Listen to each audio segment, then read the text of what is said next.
There is frustration tonight surrounding our city's 9/11 memorial. The downtown monument has had a new addition for nearly a year, but a stone from the Pentagon is in limbo. In fact, that stone has been here, but it's been locked up in storage for months. Eyewitness News reporter Jeremy Brilliant joins us live with what is being done right now to get that put in place. Jeremy? Anne-Marie, Project 9/11 is the nonprofit organization that raised all the money for this site and that constructed everything here. And they really have an enviable problem. They have a meaningful addition to this site in memory of all of those who were killed in Washington, D.C. at the Pentagon on September 11, 2001. They just need the funds and the direction to bring it here. Pausing and reflecting, Barbara Crawford brought her grandsons to the memorial, trying to explain to them what happened on September 11th, 2001.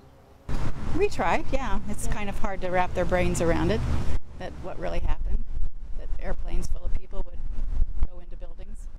The steel beams are remnants of the Twin Towers in New York City. And now 14 years later, Indianapolis has another piece of history. It came from the area where that last plane hit the Pentagon. That 800-pound chunk of Indiana limestone is destined for a spot on the downtown memorial.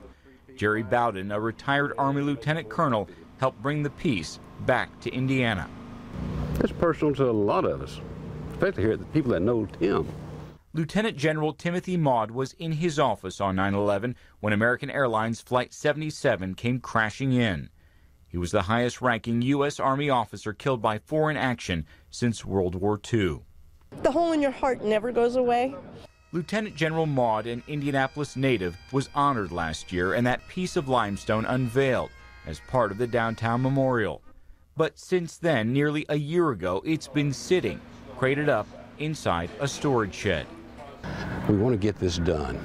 It's gone on long enough. Bureaucracy and a lack of funds have impeded progress.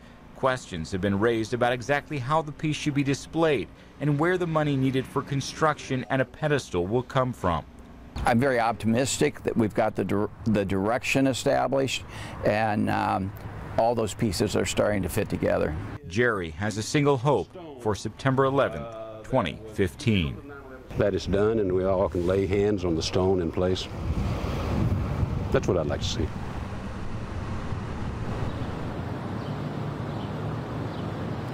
So is that possible? Can that limestone piece be here by September 11th of this year? The hope is that it can, but it is going to cost some money and donations are needed. Keep in mind that all of this was paid for through private funds.